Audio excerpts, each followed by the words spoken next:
This is the iPhone 15 Plus. I've been using this phone for a little while now, and so far I have no major complaints when it comes to this phone, but there are some missteps Apple took with this phone that really make you want to scratch your head and wonder why they're not in this phone. Now, for starters, this phone will run you 899 US dollars for 128 gig, but this phone can go all the way up to 512 gig. Now, for the very first time, all iPhone 15 models do get the brand new dynamic island from last year's 14 Pro and 14 Pro Max. And it is kind of a nice feature because there are some really cool implementations with the dynamic island. Like, for instance, you do get some more controls when you're using the dynamic island. Let's say, for instance, you're using Spotify and you back out of Spotify as you're listening to a song.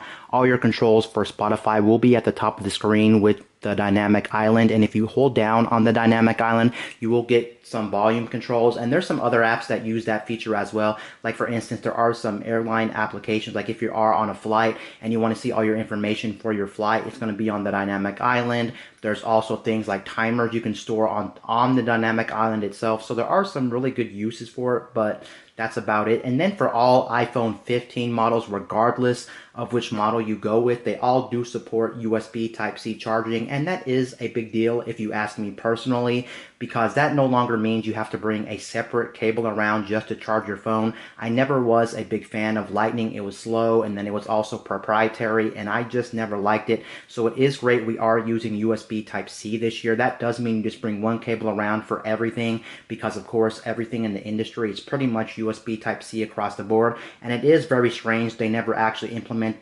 this earlier with other previous iPhone models, just because they already had USB-C on other devices that they make. Like, for instance, their iPads already used USB-C, and then their MacBooks used USB-C, so it was a little bit weird that they didn't have it. But now that's all cleared up with the USB-C port on the bottom of all 15 models. And the nice thing besides it just charging your phone and being one cable you have to worry about now for all devices, also, you do get some more practicality with it. You can use a lot of accessories that use USB-C. Like, for instance, you can use things like dongles if you are going to be transferring files and you want to transfer it to another device. You can just use the USB-C port on the bottom. You can also plug in like USB-C to HDMI if you want to mirror your phone to a TV. You can plug in keyboards, you can plug in mouse, you can do a whole bunch of different things you can do on USB-C, which really make it the optimal choice when it comes to charging. And then when it actually comes to usability, I think it's one of the best things. Just take note, not all iPhone 15s do have the same USB-C port on the bottom.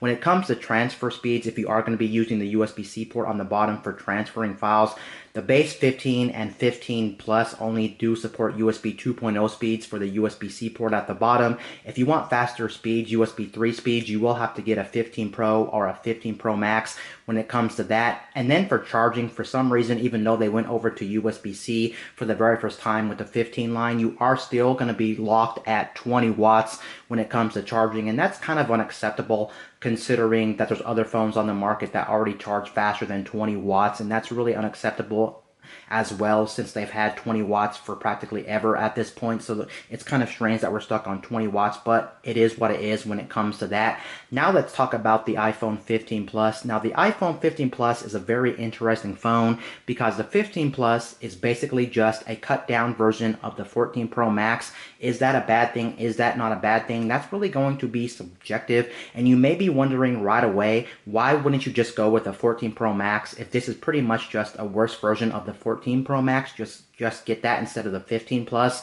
Well, the thing is, I got this phone for completely free with a trade-in, so it was kind of like, why would I even go with a 14 Pro Max to begin with when I have to actually pay for the 14 Pro Max if I was going to get one? And since I wasn't planning on upgrading this year, it kind of makes sense for me to get the 15 Plus, since I would have to pay for the 14 Pro Max out of pocket, and it doesn't make sense to me, so I actually went with the 15 Plus. But that's it. It's going to depend. Should you go with that? Should you go with this? Sure, if you can find a good deal for the 14 Pro Max, then just take the 14 Pro Max. But if you can't find a good deal and you can get the 15 Plus for pretty much almost free or very little to you, why not just get the 15 Plus?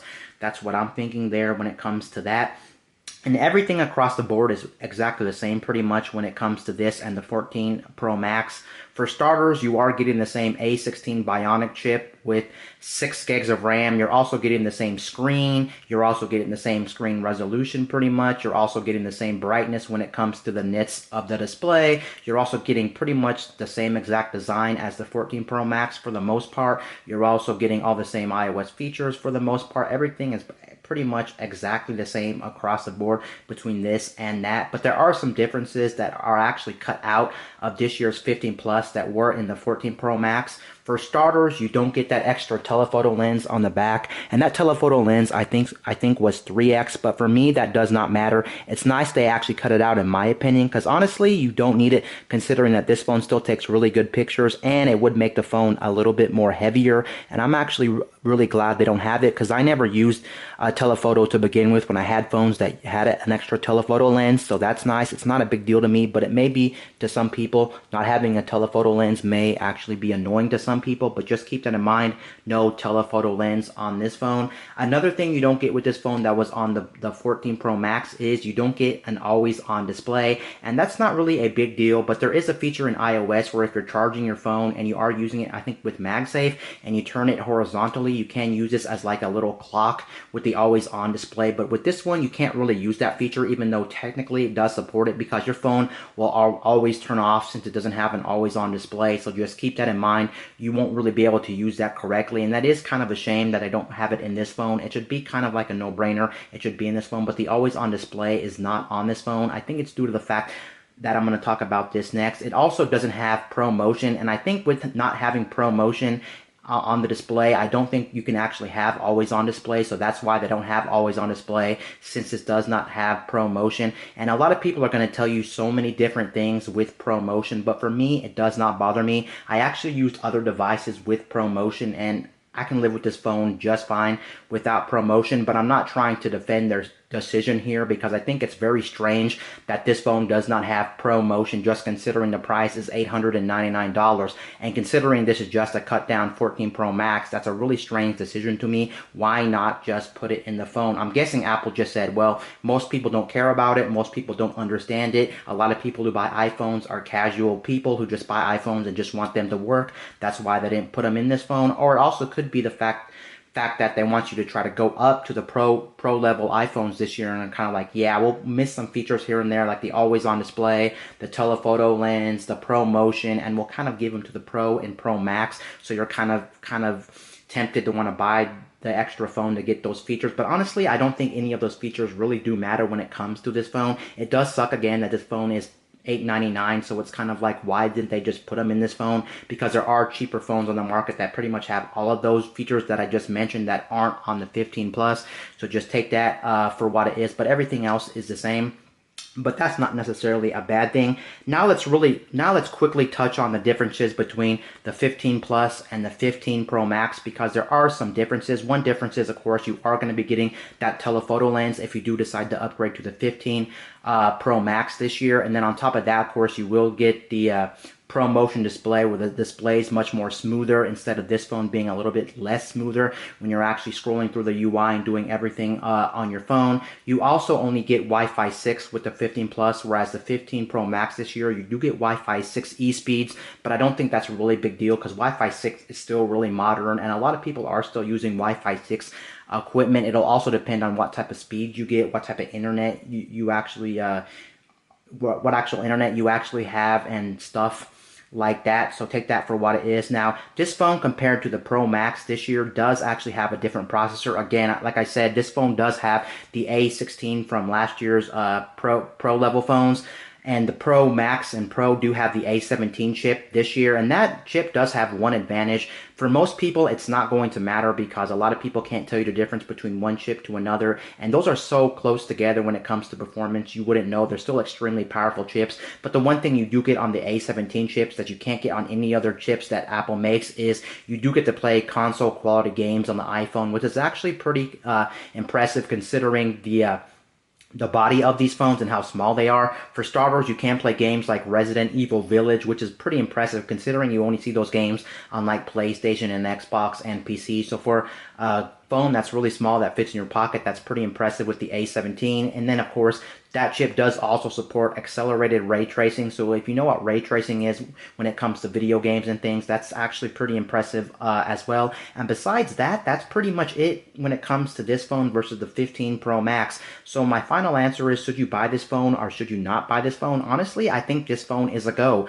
Sure, it's not the same thing as the 14 Pro Max. You are missing some features there. You're missing, again, the telephoto. You're not getting an always-on display. And then, of course, you're not getting the Pro Motion. But I think this is a really great phone. One of the biggest reasons to buy this phone over any other reason is definitely going to be the battery life. This is, without a doubt, the best battery I ever used in any phone, period. And that's even out of the box. I want to make that clear. I love the battery on this phone. I have no major complaints, and I am a power user, and I do tax these phones a lot. It's not like I'm a casual person that only browses a little bit here and there or only does Facebook and things like that. I've done a lot on my phone, whether it's playing games on here, whether it's watching videos, whether it's doing a little bit of editing on these phones, whether it's doing a lot of things. I tax these phones, and the battery life on this thing is absolutely a monster, and that's something I love about this phone, and that is a reason to buy this. And on top of that, even though this is a cut down 14 Pro Max, if you wanted to go to this year's 15 Pro Max, you would have to be spending a little bit more money on top of this. And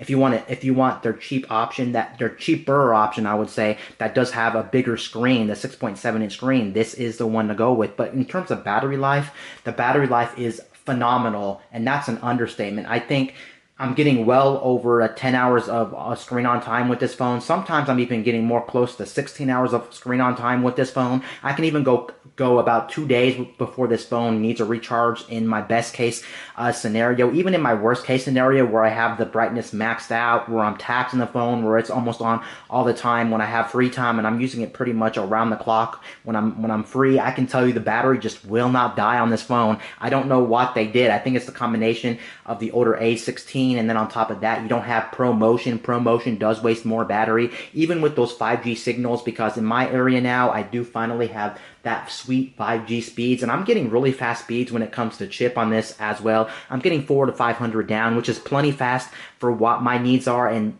that doesn't even hurt the battery on this thing. I just cannot kill the battery. So if you're a person that likes big screen phones, you just want them to work, and you love extremely good battery, and you know you're not going to be able to charge your phone all the time, and you're going to be on the road all the time, or you're going to be away from a charger or even from a portable battery, then this phone is the phone to definitely get, and it's an amazing phone just for the battery alone. And honestly, I'm not even mad that I don't have a pro level phone this year. I was a little bit bummed about it that I wasn't able to get one of the pro level phones this year, but since the battery is so amazing on this phone, it's not a big deal. And considering I'm coming from a pretty older generation of phone, this is a pretty big upgrade for me in that aspect. Overall, this phone is a go. The 15 Plus, considering the price, considering the bigger screen, you don't have to pay extra for the 15 Pro Max. I would definitely go with this phone. This phone has not let me down in any stretch of the imagination.